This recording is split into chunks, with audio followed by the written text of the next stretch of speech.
So after discussing irreducible components of affine varieties, it's now time to look at the connected components. And for that, recall that when X is a topological space, then its connected components are the maximal connected subsets, and X is then the union of these connected components. So if these things are a bit murky in your memory, there is a short video in the appendix which recalls this and recalls how to prove this. And when X is a Noetherian space, then the first thing I want to show is that there's a concrete way or concrete algorithm essentially to compute these connected components from the irreducible components. So the step one is to start with the irreducible decomposition of X as a union of X1 up to XR. So here, as the running example, we can take X to be the red stuff, and you see it decomposes into 7 different irreducible components like this. And step 2 is, associated to this, you can now draw a graph, gamma X. So a graph, that's a general concept from discrete mathematics, is just a collection of vertices and then a collection of edges where each edge connects 2 different vertices. And in this case here, the vertices are basically just enumerated by the numbers from 1 to R, 1 for each of the connected components. And you draw an edge from vertex I to vertex J if and only if the corresponding 2 irreducible components have a non-empty intersection. So here we had X decomposing into 7 irreducible components. So the vertices of gamma X are 7 different vertices. And then, for example, if we want to decide, do we draw an edge from 1 to 2, well, we see X1 and X2, they have an intersection. So yes, we draw an edge. On the other hand, X1 and X6 in this picture here, you see they are disjoint. They don't have any intersection. And so we don't draw an edge from here. There. So this graph encodes like in very minimal information how the irreducible components intersect each other. And then the claim is, in step 3, the connected components of X are actually unions of irreducible components. And you have one such union for each path-connected component of this graph gamma X. And the connected components or path-connected components of a graph, these are kind of the same thing for these finite graphs. And there we just say 2 vertices are in the same component of the graph if they are connected by a chain of edges. So for example, 1 and 2 are in the same connected components because we can go from 1 to 2 along this edge. Maybe more interestingly, 3 and 7 are in the same component because we can walk along 2 edges in this case. On the other hand, 2 and 4 are not in the same component because there's no edge which we can start from 2 and at some point end up at 4. And so if you have already seen graphs, maybe in discrete mathematics or even some dedicated graph theory lecture, this should all be very familiar. And the intuition is, of course, that that the fact that X3 here and X7 are in the same connected component corresponds to the fact that X3 intersect X5, and so they should be in the same connected component, and X5 intersects X7, so they should also be in the same connected component. And so this graph basically just encodes this fact. But I found it a kind of nice application which shows that even if you're just interested in algebraic geometry, the field of algebraic geometry often has this property that it starts using concepts from other fields of mathematics. In this case, of course, it's a very basic observation with graphs and their connected components, but we're going to see other such applications in the future. The exercise for you is, I'm basically just claiming this is how it works. And the exercise is to prove this algorithm here, essentially. And my hint for that exercise is in the appendix, there is a very useful lemma on connected sets, which in particular says that if you have, for example, x1 and x2, and x1 is connected, x2 is connected, and they intersect in some point, then also their union is connected. And that's already a pretty big step in this proof for showing that these unions of irreducible components give you connected components. Okay, so this is the concrete algorithm starting from the irreducible decomposition to compute the decomposition into connected components. And with this, we can now also finish finally our to-do list with a running example. We had x decomposing into two irreducible components, x1 and x2. And our claim here was x is connected. And well, if we apply this algorithm, we have these two connected components. So we draw two vertices. And then we ask, well, should we draw an edge? And this is equivalent to asking, like, what about this intersection? Is it empty or not?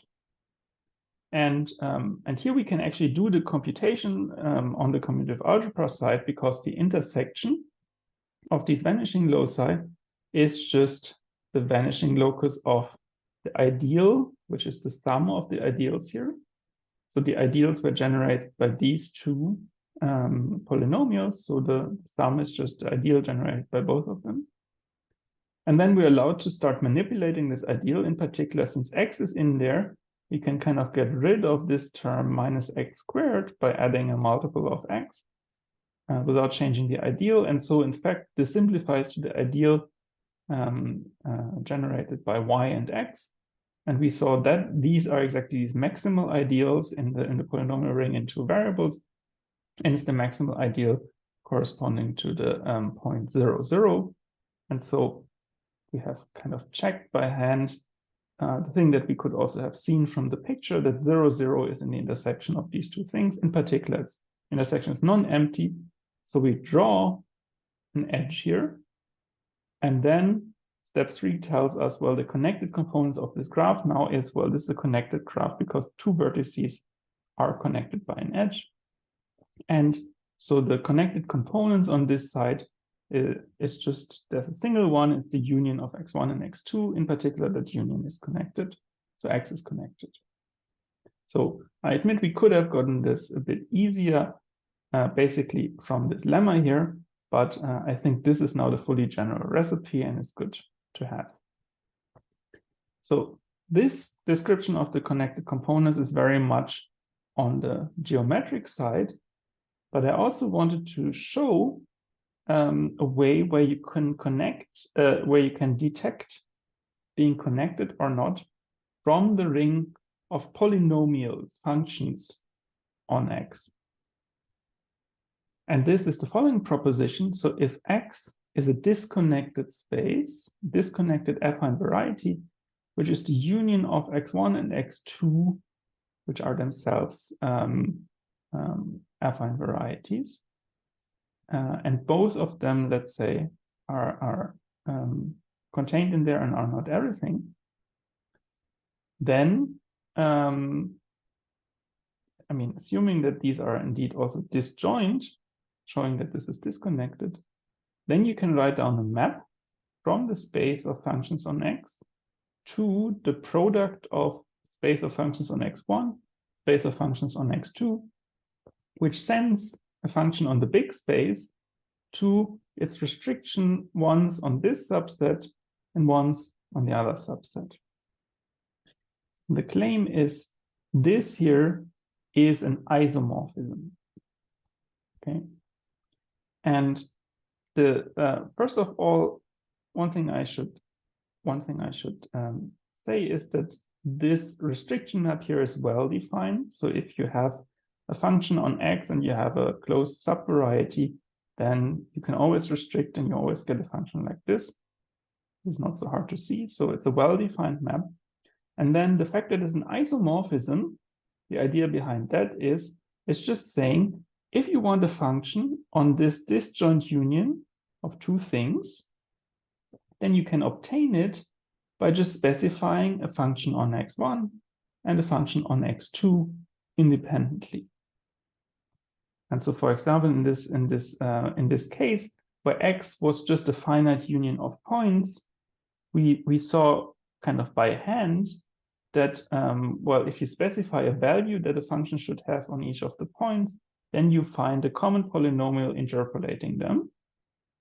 And this is kind of a big generalization to the case where it's not just a union of points, but actually a disjoint union of affine varieties.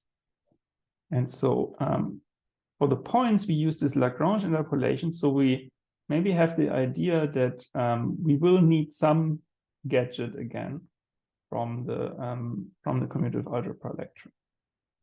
Okay, so translating things a bit into this commutative algebra language, well, we did see before that if you want to have these functions on xi, then, I mean, they are defined in terms of polynomial functions on all of an, and then you can get this as a quotient of polynomials modulo the ideal of xi in the polynomial functions. But in fact, you can also get it just from the space of functions on x by taking this quotient by the relative vanishing ideal. So that's kind of one step. You don't need to go all the way up to an. You can, in fact, kind of stay within this variety x itself. So you can get a of xi as a quotient of a of x. And then with this, the restriction map above is just a natural ring morphism from a ring to the product of ring modulo one ideal cross ring modulo another ideal. So this is basically just kind of taking the equivalence class in this quotient here, taking the equivalence class in this quotient here. This exists for arbitrary ideals, I1 and I2. And then for particular ideals I1 and I2, there is a criterion which guarantees that this morphism is an isomorphism. And this is exactly the Chinese remainder theorem. So the statement there is that if R is a ring, you have two ideals in there which are co-prime, which means that their sum is the entire ring. Then, if you denote I the intersection of the two ideals, then the map R modulo I going to this product R modulo I1 cross R modulo I2 is an isomorphism. And usually it's called the Chinese remainder theorem if you take R to be the integers and I is, for example, the ideal generated by 6, then you can check this ideal is the intersection of the ideal generated by 2 and the ideal generated by 3.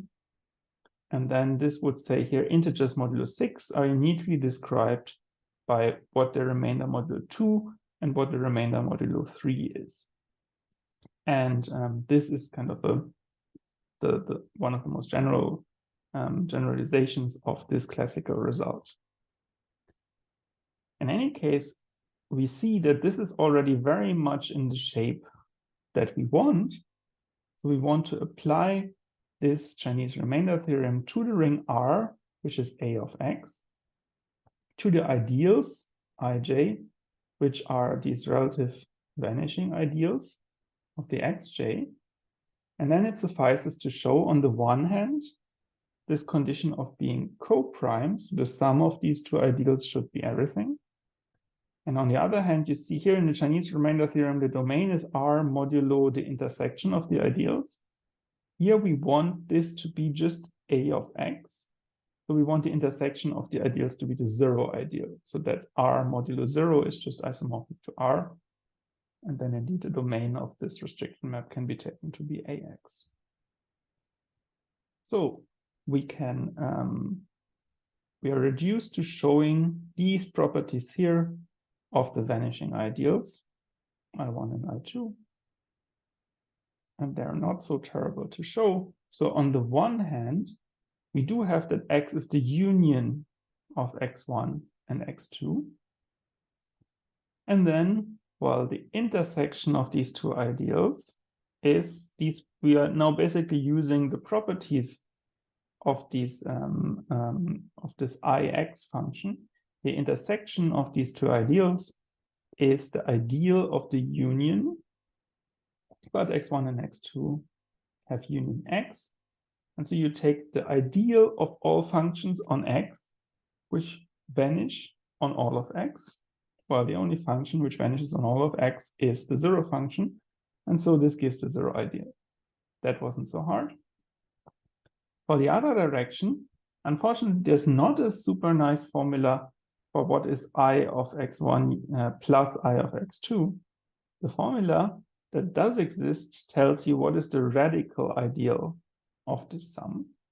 Well, let's take what we have. So the radical ideal of this is given by the ideal of the intersection. Well, but it was our assumption from above that these are disjoint sets. So the intersection is actually empty. And then it's the ideal of all functions vanishing on the empty set. Well, but this is every function vanishes on the empty set. And we want to write this, I mean, the full ring, I mean, any ring is always commutative with 1, is always also the ideal generated by 1. And what this tells you is that, okay, so we have this equality, the radical of this ideal is 1. We want to show that this ideal is all of the ring R. Well, the radical being the ideal generated by 1 in particular tells you there's some power of 1 which is contained in this sum. There exists m greater or equal 1, such that 1 to the m is in this sum here, but 1 to the m is just 1, so 1 is in this sum. And then, well, this is an ideal, it contains 1, so it is in fact everything, the entire ring R, and this finishes the proof.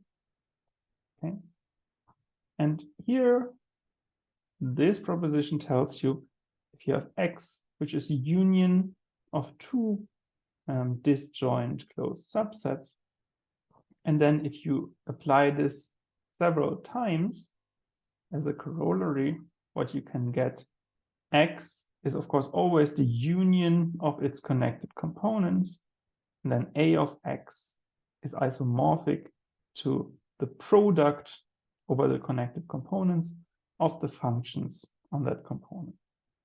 So reformulating this corollary again, a function on X is uniquely determined by just specifying on each of its connected components a function. And so that tells you that when you want to understand this ring, it's probably enough to understand what this ring does when X tilde is connected, affine variety.